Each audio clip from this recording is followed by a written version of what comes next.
Welcome to Please Subscribe, a podcast about making videos from 2 and I guess sometimes 3 perspectives. I'm Johnny. I'm Andrew. And today we have a very special guest, sound designer Kevin Senzaki. Kevin, how you doing today? Wow. I've been worse. How are you? Oh, doing good. Doing good. What a start. What a start. Starting off It's nice. over. Burn it down. Yeah. So thank you guys so much for listening to the podcast. Check us out on iTunes and see you next week. So today we're going to be talking about sound design because we have a sound designer on the podcast. But before that, I think we should talk about some cool gear. Now, because I'm more important, I'm going to start. I would like to talk about an LED light that I really like. It is the ESDDI PLV 380. Never heard of that brand before, but I got this this LED light for my birthday. It's just like it's got the hot shoe or cold shoe. I never know which one is which. That goes right onto the top of your camera, and it's got a nice big battery. You can switch between color temperatures. There's like a whole dial, and you can adjust intensity. So it's been really great. Wow. Very cool. That LED lights, man. Good stuff. Really useful. That's the future. Yeah, That is the especially future, dude. it's the future. It's Think perfect about for it. like an extra, extra light on my face for They don't my get style. hot. They don't get hot. Yeah. They don't get You hot. could have, a half-ton Mole Richardson thing on, Yeah. caster wheels that takes, 6 people to move, or you can have an LED. Right. Exactly. Yeah. Exactly. Yeah. The really nice thing is that it does have that color temperature plus and minus, which I know on like even some of the aperture LED lights, it's pretty much you can only just use gels. But I like having the flexibility just right there to adjust to the color temperature to the rest of my lights in the scene. Yeah. Easy. So yeah, I think it's like $40 on Amazon right now. Wow. So especially for LED, I find it really useful. There's no like of the flickering or anything. It's super solid. Yeah, I learned the flickering thing the hard way. I think we all did at one point, but Right. Yeah, it happens. It's like a rite of passage. You have to film something with flickering lights. Did you figure out the trick to get around that, where you have an offset of the footage that's 1 frame delayed and you ghost it to 50% opacity, and that kind of gets rid of it, but then you just have weird smeary motion blur? well, I wish I knew that. No. Yeah, I saw Peter McKinnon taught me that, but I just still feel like it looks weird. Huh, that's so cool. I just Because I turned learned in- it from Google. Yeah, I know. I just turned it into an abstract horror movie and called Yeah. it a day. Okay, there you go. Used it to my It's advantage. call it a style choice. Yeah, exactly. And you're It's a good. style That's choice. that's like the blanket statement. And you're good in whatever you're doing in filmmaking. Yeah. Uh-huh. Well, I think Andrew's the least important. So Kevin, Yeah. do you have a piece of cool gear that you'd like to shout out? So, well, right now, I am broadcasting to you with some whiskey, as I often do late at nights when I'm working. It is rather late over here. It's even later where you are. Oof. Wow.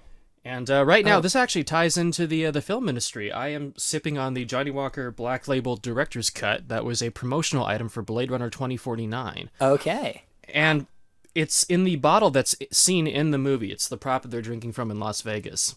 And what makes it unusual is that it's a 49% alcohol by volume Johnny Walker blend. They usually cut them to 40%. Okay. The extra 9% makes it much more robust, and it's actually, I think, the best tasting Johnny Walker I've had. I'm not a huge fan of them otherwise. Right. So other than my crippling alcoholism, I also recently upgraded to Isotope RX7 Advanced. So All right. 7 being their newest version. And Isotope RX is basically like the audio industry standard noise removal software. Right. And it kind of comes as like this whole advanced, suite with all these different little plugins. It's kind of like a how Adobe has, the Creative Cloud or whatever, but it's all just one program. I was just later in this conversation, I do want to talk to you about noise stuff because I am very interested in noise reduction. Right. Yeah. So, well, that's a conversation for a later thing. Continue. For sure. Okay, cool. Well, I mean, the short version is you buy the expensive program and you hit the buttons, but All right. All right. There you go. they do a lot of sound R&D. designing today. Yeah. Yeah, that's it. Well, the cool feature they've just introduced, and I tested it out. It actually works better than it should. They have a music rebalance feature where you can isolate vocals, you can isolate percussion, and you can tell it to reduce or isolate that element. So what that means is if you're like mixing, a conversation that's in like a club scene or something, like in a movie, and the track you get like a bad MP3. You don't have any stems to work with, and there's vocals, and then every time the singer comes in on the song, your dialogue just gets lost. You can now tell it to isolate the voice and dip it out by however much percent you want, and it usually does it. Wow. So you can leave the music the same level, and you can carve out the vocals around your dialogue. It's just like it's That is insane. crazy science going on.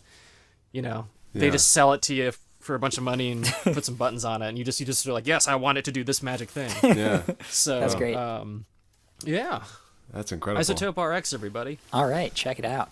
And then I guess if you're of age, maybe check out the whiskey. So Andrew. Yeah. Well, I'm here guess... with my Diet Coke, and I've got a little piece of gear for you. Okay. It's very. Do you prefer Diet Coke over regular Coke and Mexican Coke? All right, it's a problem, dude. Okay, see, because it comes down to the sweetener. Like if you're a Diet Coke person, you're a Diet Coke person. Right. I am, because I was kind of forced to at one point in my life.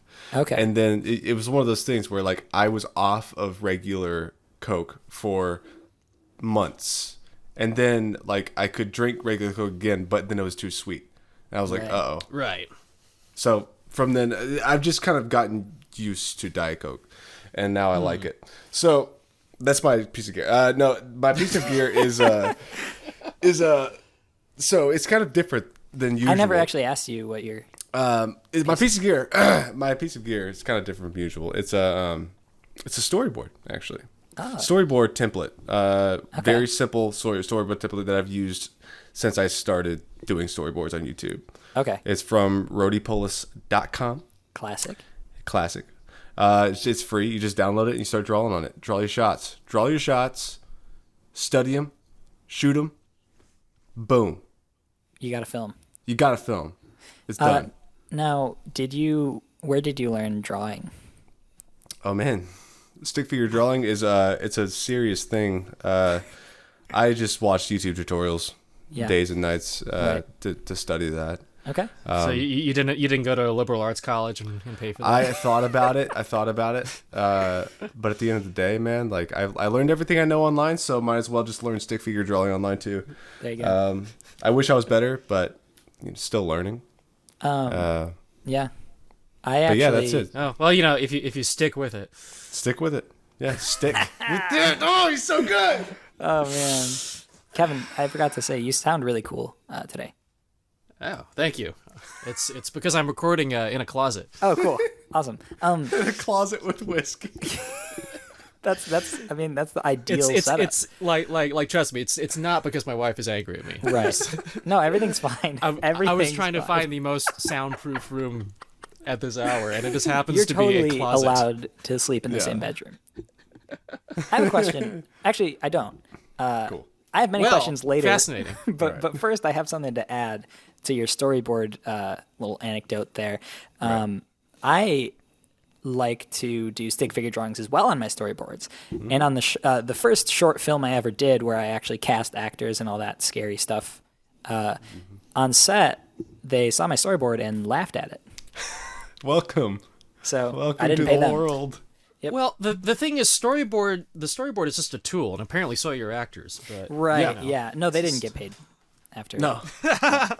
Were they going to before? All right, so I think we should probably... Let's change topics. That's good. Yeah. We should... Hey, Kevin, we're going to cut to the main topic of today's episode. I love that one. Did you get that? Oh, good. Because it's like... Yes. It never gets old. Scissors. No, it never does. Nope. So, I think a really good question, because I feel like sound is a category in film that is very misunderstood or just not understood at all. Yeah, it's poorly explained at the Oscars. Yes. So what I want to ask you first is, what is sound design? So sound design is strictly speaking, the really pretentious term for sound editor. Now, there's actually some reasons why I use one over the other, but there is no hardline difference between a sound designer and a sound editor. If that's ever been a question, like, why does this person call himself a sound editor? Why does this guy call himself a sound designer? Well, it's because person B has an ego problem. All right. Now, the term sound designer came about, I believe, it might be from Walter Murch After Apocalypse Now. I could be wrong, but we have the internet. But the idea was at a certain point in film, sound editing became recognized as a creative element, as an element that could actually add something to the overall narrative and to the, the atmosphere and whatnot. So the term kind of got coined within the industry as a way of saying, hey, I matter. Yes. Okay. So a sound editor or a sound designer, basically, you're constructing the soundtrack of the film, literally pretty much everything except the music. Right. And one thing I did learn in sound design class is soundtrack does not refer to the soundtrack of a movie, like the songs. It refers to the track of audio. Yes, it does not refer to the CD that has like the Sick Ice Cube song on it. Right. Which, That's I interesting. didn't know that before. Yeah. Okay. I think the fundamental thing that people don't know, and this is a testament to most sound editing being good, is the majority of what you hear in a movie is fake. Right. Like not just the big stuff, not just the dinosaurs or the spaceships or whatever. If you have a very quiet drama or romantic comedy or something, still like 90% of what you're hearing is constructed editorially. And I feel like this is easy to explain if you're talking to someone who's ever seen a behind the scenes image of a set, like I'm making and there's like tons of people, there's lights, there's like paparazzi, there's like, actors with addiction problems. Like it's a noisy place. Sound designers with addiction problems. Yeah, exactly. But it's all that effort is going into getting the stuff in the frame to look right and hopefully to get the actors' voices. And that's it. Nothing else matters. So editorially what you're doing is you're trying to, fundamentally clean up the voices, and then you're trying to just make the scenes seem like they were happening in some form of reality rather than on a gigantic film set with all these people with problems. Yeah, right. So, in the most basic sense, it's a lot of, all the backgrounds you hear in movies are constructed, all of the, if it's a scene in a grocery store, like all the sounds of carts, the whatever, background music might be playing, voices, footsteps, that's all fake, that was added later. Right. To create the mood of whatever that grocery store is supposed to be, as mundane as it sounds. There were surely discussions about, is this a happy grocery store? Is this, is this a slightly depressed grocery store? Right. Is it busy? What time of day is it? Yeah. What part of town is it in? What part of town is it in? Grocery store. Hey, Kevin?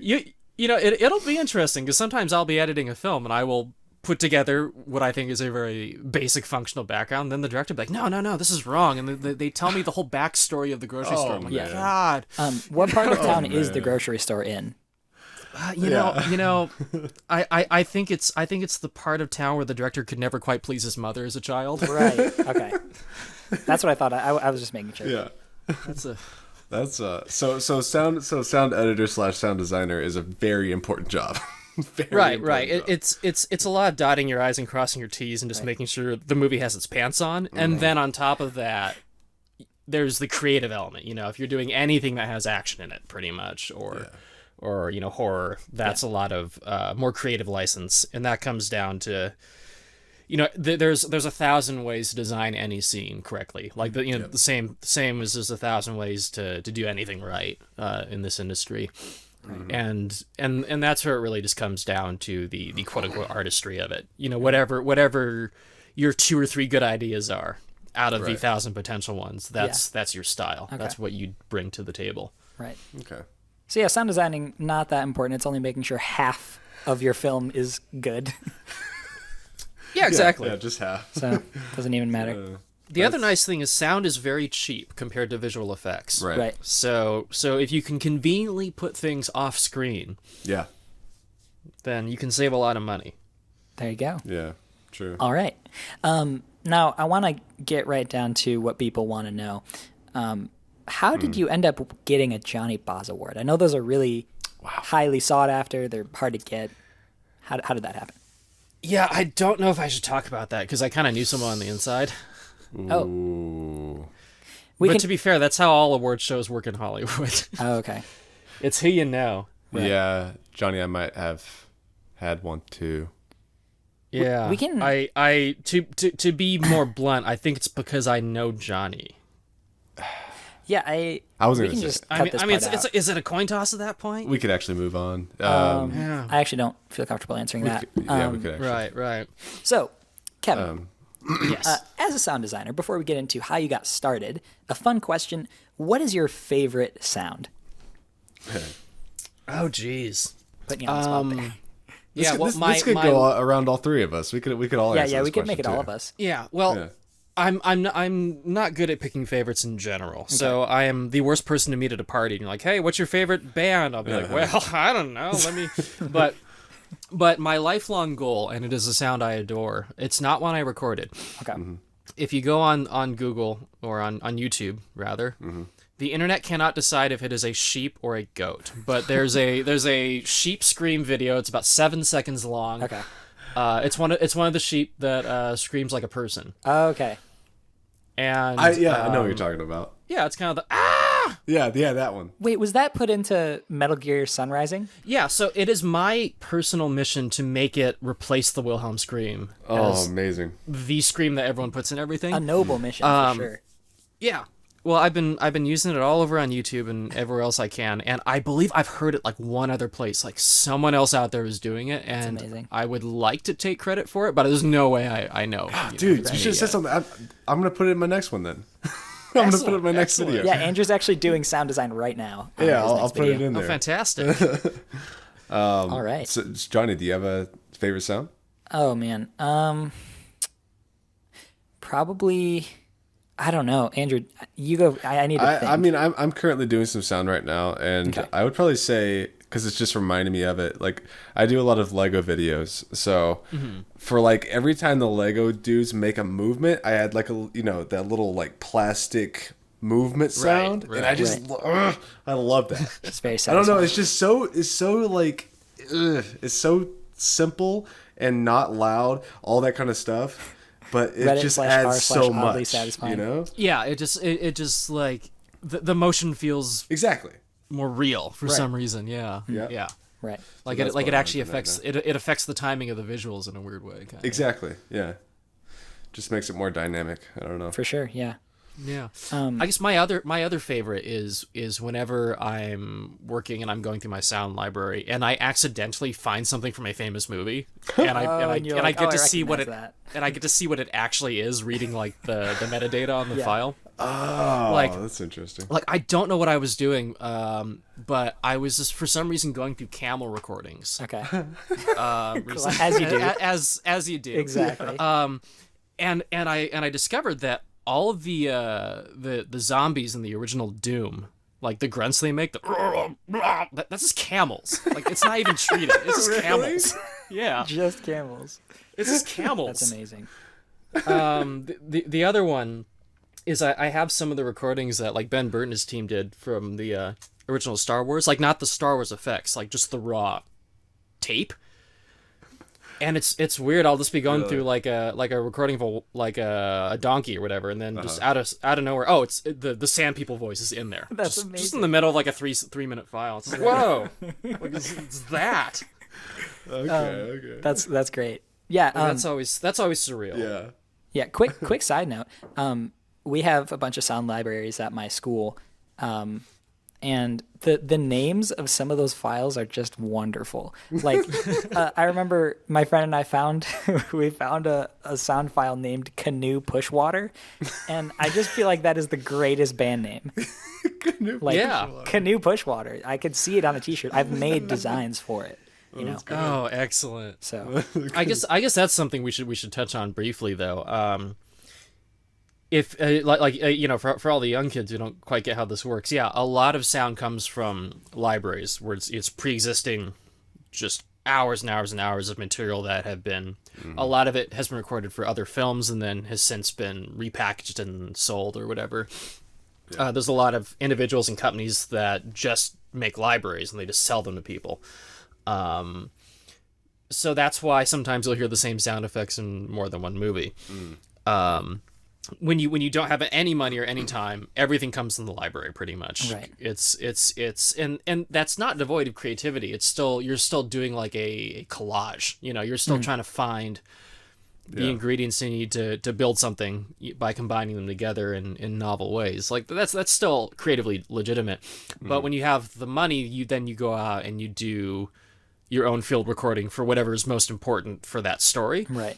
So if you watch something like, for example, Jurassic Park, like all the animals that they used to make the dinosaurs, they went out and got for that movie because they're like, oh, it's a movie about dinosaurs. We should put our money there. But I'm sure like some of the light switch clicks and some of the car doors were not original to Jurassic Park. It's like there's no reason to spend money on that. Yeah. Right. Yeah. So every movie you watch will be a blend of stuff that was recorded for other projects, maybe even by the same sound editor. Yeah. And then, some stuff that's new if they had enough money and time. Exactly. Yeah. Awesome. But that's kind of the meat and potatoes of how the process actually works. Yeah, for sure. Similar to VFX too, Yeah, Kind of like especially seeing nowadays. an Action Essentials muzzle flare somewhere. Action Essentials. I know that pack. Feature films, yeah. You can always tell it's an Action Essentials effect. You can always tell. Yeah. Have there been any exceptionally bad offenders that you've seen recently? Ooh. Or is this like... I mean, I'm an offender sometimes. Yeah, but I mean, like, have you ever been watching, like Avengers or something? It's just like, man. Not anything recent, but like, I think if someone was going to do it might be someone like the Avengers, something like an Avengers, like, just like, I don't know, you can always tell, like, an Action Essentials muzzle flash. Yeah. Like, I will always be able to tell if that was from Action Essentials. Yeah, like I feel like at that point, all the big houses, I'm sure, have their own. And I'm also wondering if you're like that too. Like, do you watch movies and do you like hear certain sounds? You're like, I know what pack that's from. Every now and then, yeah. I'll just be like, Takes you out of the I know what you did. You guys spent $95. You know exactly how much that cost. Yeah, that's great. Yeah, and it's even as someone that works on this stuff, it's fun to make fun of it. But the reality, filmmaking is a brutal, violent process where no one gets the respect or money or time they deserve. So you always end up having to cut corners. You're always asked to do 2 weeks of work in 3 days. So there's times you put in a muzzle flare. No, totally understand. It's just like But yeah, as someone who's more sound side than VFX side, it does still blow my mind. Like, and again, I understand it, but like when you see a movie and like it's obvious half the VFX shots were not finished. It's like, Whoa. Yeah. It's like, how did this make it to the big screen? Yeah. Yeah. Someone pushed render on that. Wow. Someone approved this. They obviously just went to print with test render _2 _draft _ do not publish. Do not publish. Will fix later. So I would like to talk about my favorite sound. All right. Yes. It's not. I guess it's not my favorite. It's the sound I hear the most. Kind of in turn, it's just kind of screams. Mm-hmm. Oh, screams. Just screams? Just like I hear it. I don't know if anybody else hears it. They say they can't hear it. Like in film? No. Just in your head. Yeah. Oh. So I guess we could, now that we covered that. We could probably go on. Could probably. Dude, that's cool though. I like. All right, so something to. How did you, Kevin? How did you get started in sound design? Like, what was kind of your introduction? Yeah, so I guess the general way I've ended up where I did comes from like the DIY film angle. Like a lot of people who end up in audio professionally, they'll be from music backgrounds. Yeah. Like you'll find a lot of people who are sound editors who went to like Berkeley, like College of Music or whatever in Boston, and there's a lot of people who grew up in recording studios. I come from the other side of it. So when I was young, I used to draw a lot, and I wanted to be like an illustrator or go into animation, and that was my thing. And then as I got older, I got frustrated with the fact that drawing does not have motion or sound, because like movies do, and that's really cool. Yeah. So with that frustration, and then going into art classes in like high school, I did like AP art and stuff, and it was like, I also realize I hate doing assignments. I do not like doing anything for anybody. I will be unemployable. But by then I had already been goofing around with my parents' video camera, and I was also goofing around with like audio editing software and doing incredibly bad electronic music. Oh, nice.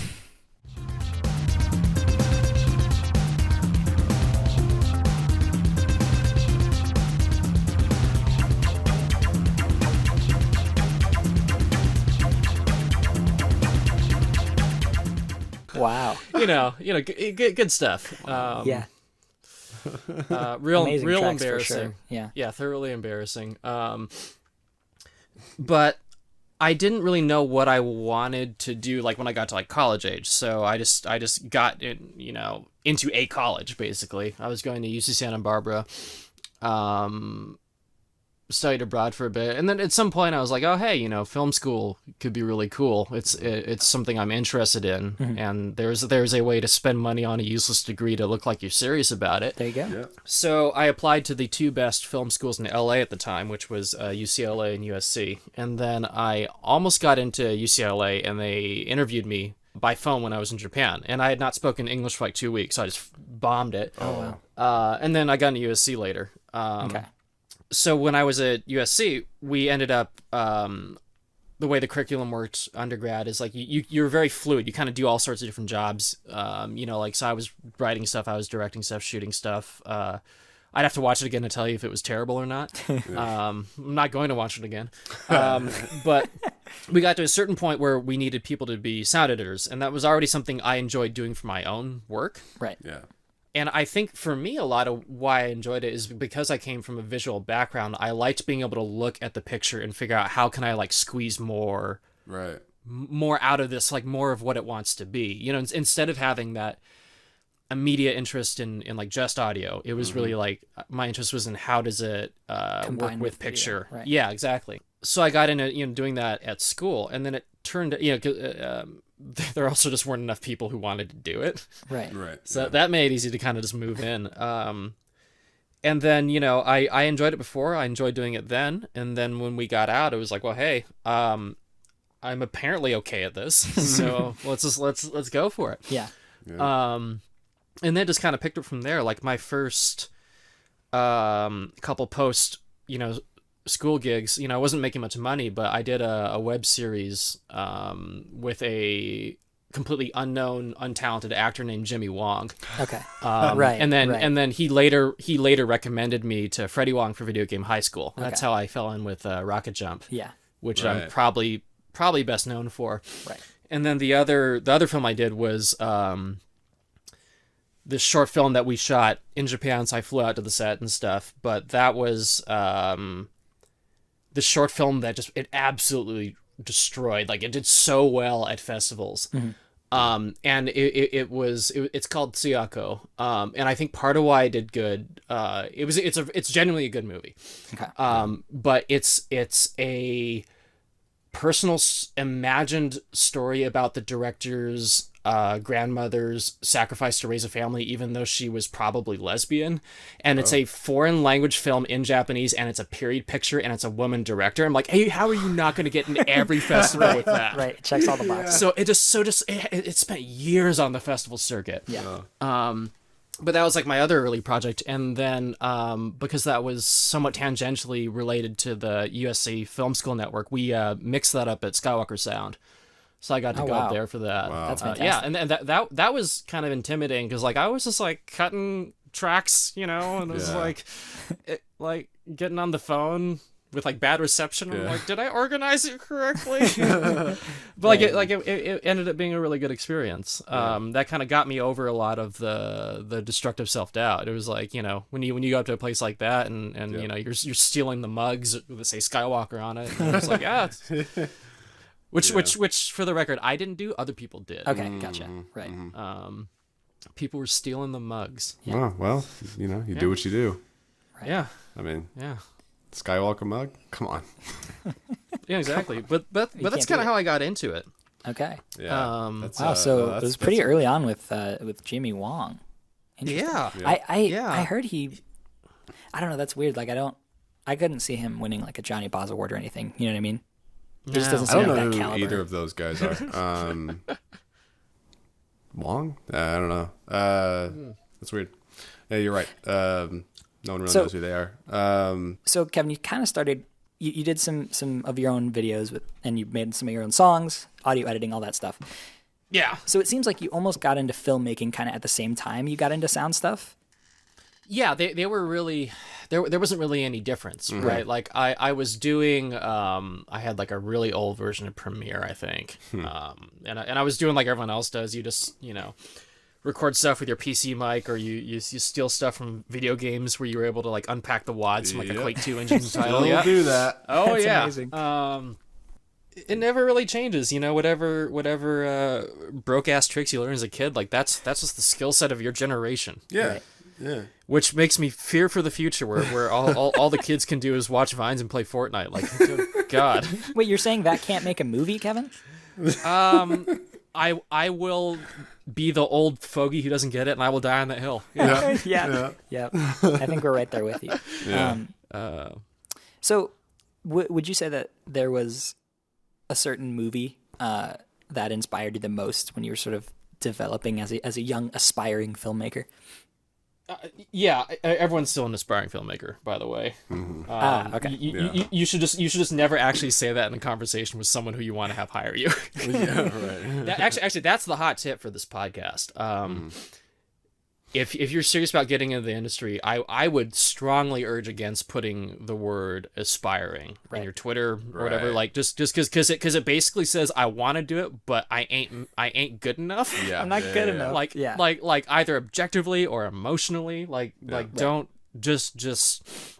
don't lie, and don't try to pass yourself off as like a multi award winning whatever. But like. Do not put striving or aspiring. Right. I would actually discourage that. Right. Even if it's true.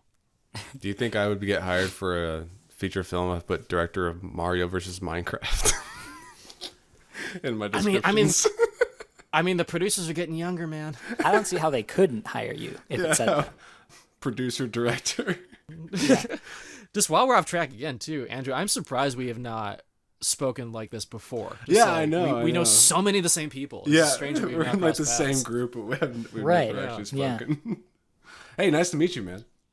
Yeah, nice to meet you. Can we go and knock johnyboz off this channel? Just kind of chat. Yeah, right. Sounds good. All right. Anyway.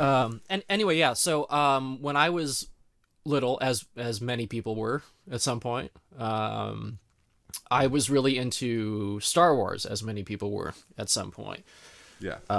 And that was, I think, the movie that got me really excited about just films as a medium, because it and I'm talking about like, OG original trilogy, because I'm 32 now, so the prequels didn't exist yet. Yeah.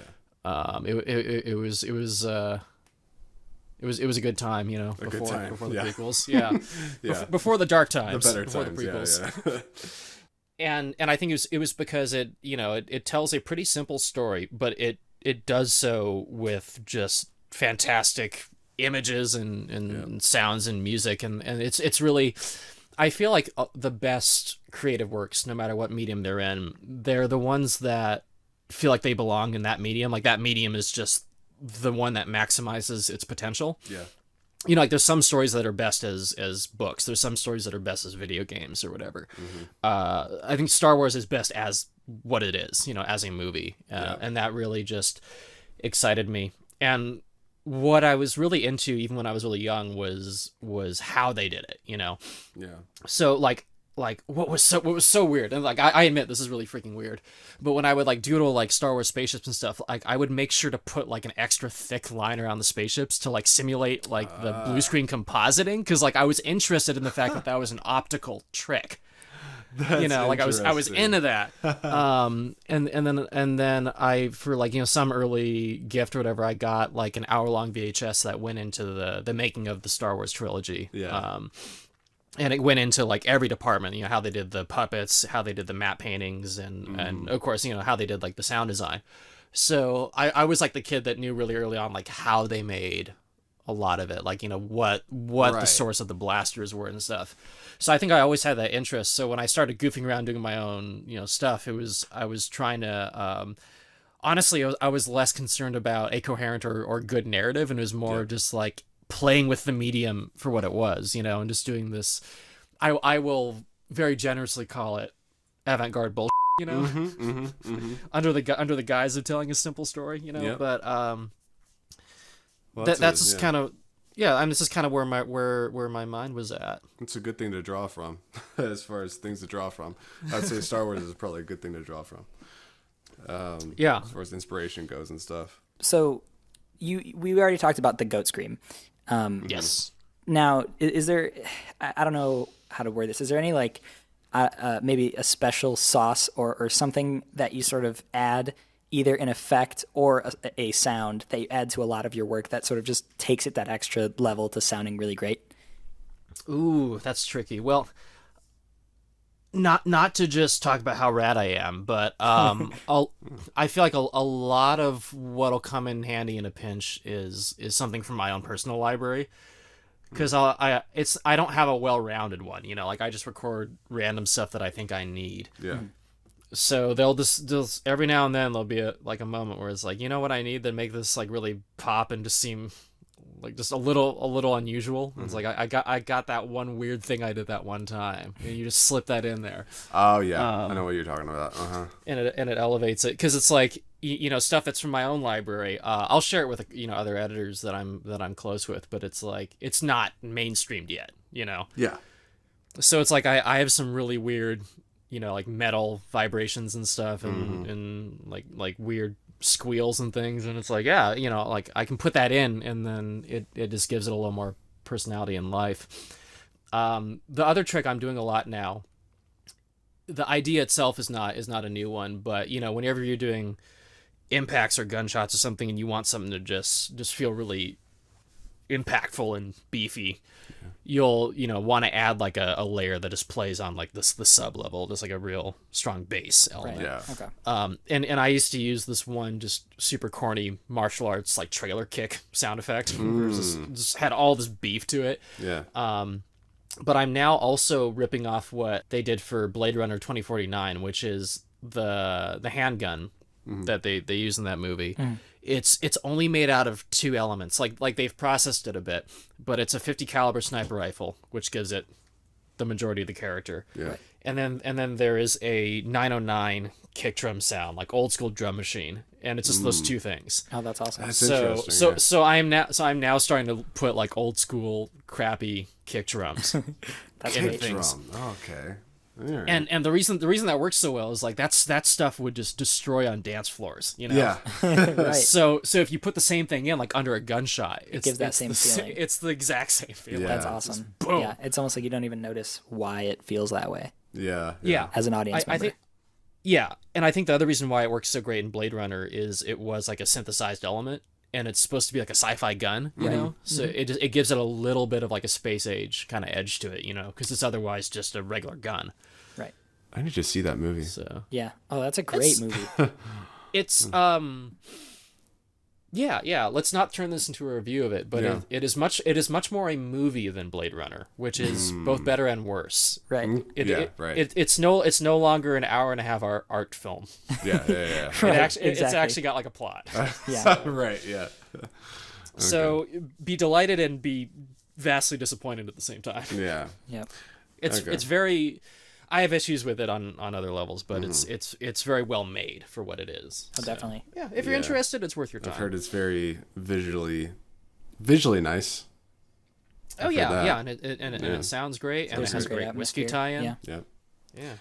Johnny, can I ask this one?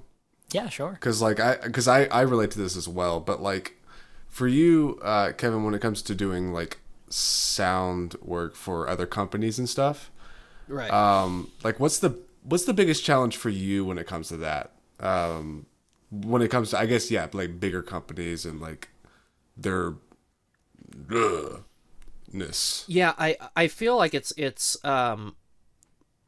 the biggest difficulty is really just communication. Yeah. You know, like it's almost besides the work. And I feel like if you work anywhere in the film industry, this is kind of a common problem, or anywhere in an office, really.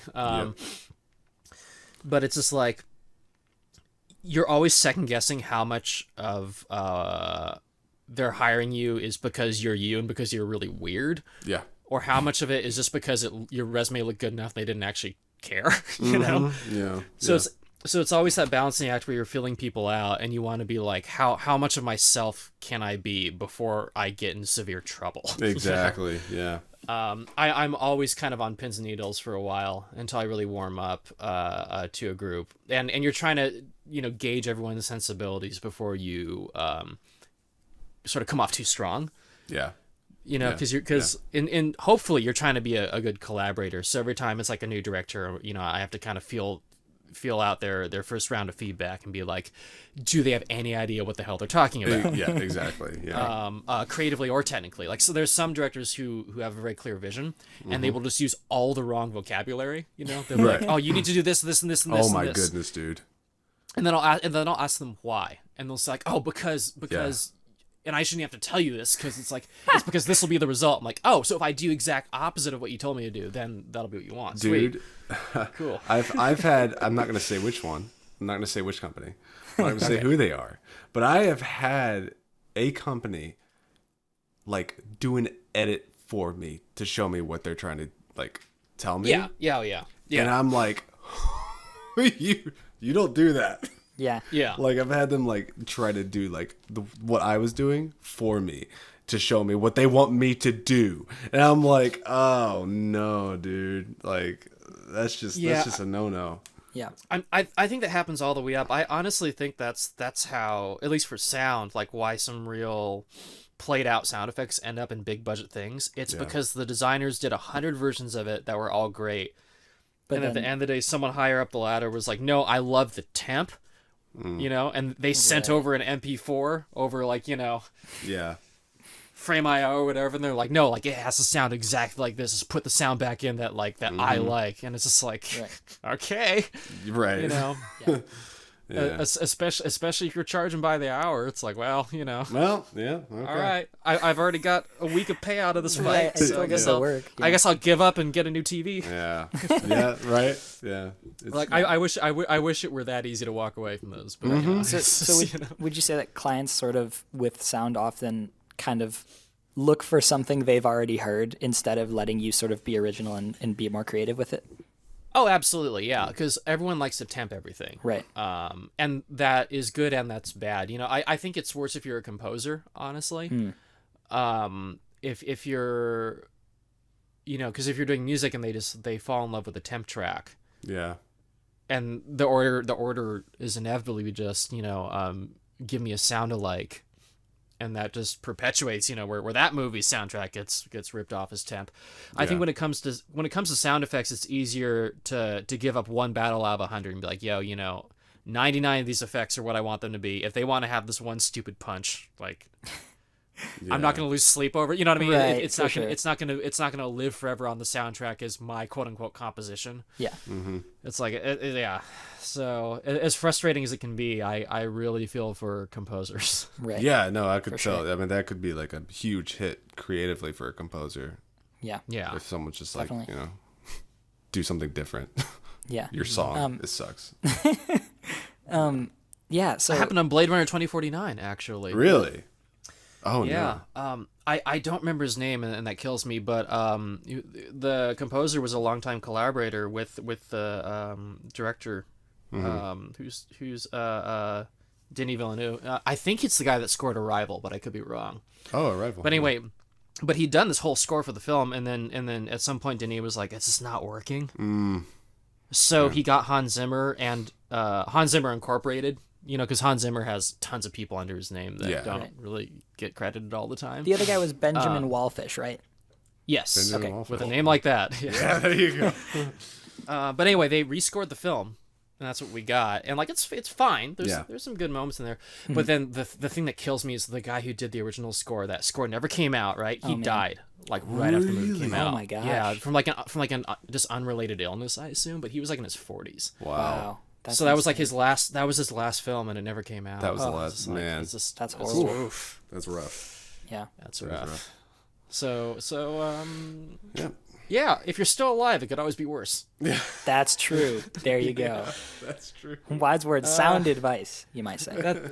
Yes, yeah. That's why people listen to this podcast, right? To listen to guests make fun of dead people. Exactly. Yeah. That's that was our mission statement for sure. Yeah. Good. Okay.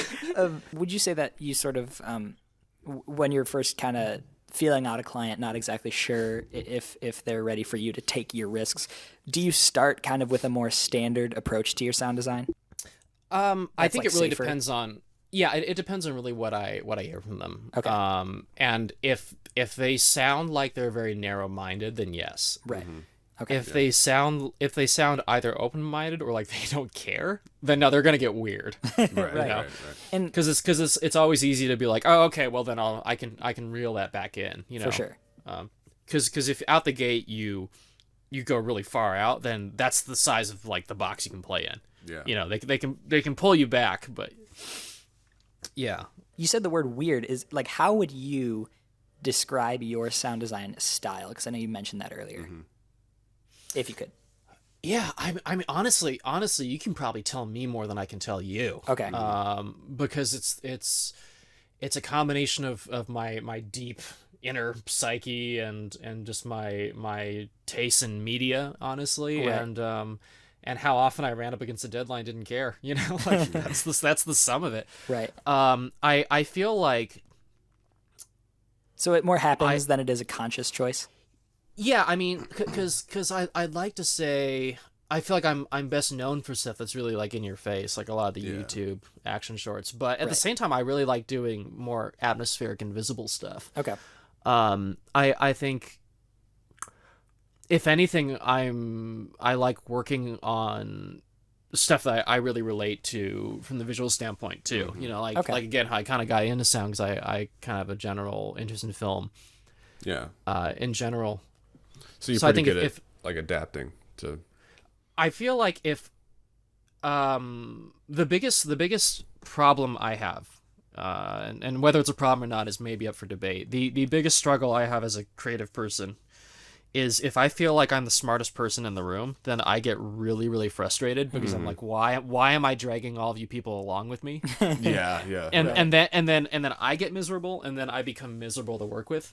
But if I'm working with people who I feel like are as smart or smarter than me, and they're also nice, then I get really, really excited about it. Because then I feel like, oh, I'm going to be able to do something interesting. You know, there's going to be, we're going to have interesting conversations. So, you know, we'll come up with stuff that's really cool and interesting. Yeah, that makes sense. Yeah, I feel like environment and mindset can really go a long way in making something great. Yeah. But I think if anything, when it comes to doing hits and booms, I like them big and obvious, you know. I want you know we're there doing stuff, and I like to be goofy, you know. I like to put in animals for people and stuff. Yeah. Do you get frustrated if like a company comes back to you with a bunch of notes? Like, does that frustrate you, or does that kind of it just depend on the company? It can. I feel like what I like to do is, especially if I'm out of the house and I get the email with the notes, is I open it, I skim it, I decide to be angry at it for a while, and by the time I'm home, I'm totally cool. Like, you know, Okay. I've made my peace with it. Yeah. You gotta give yourself think- that time to process. It is a struggle, Yeah. I'll tell you that. Yeah. I love really specific feedback, you know, Yes. where the note will have the time code and be like, no, I don't like this, I want it to be this. Yeah. That is wonderful. That's great.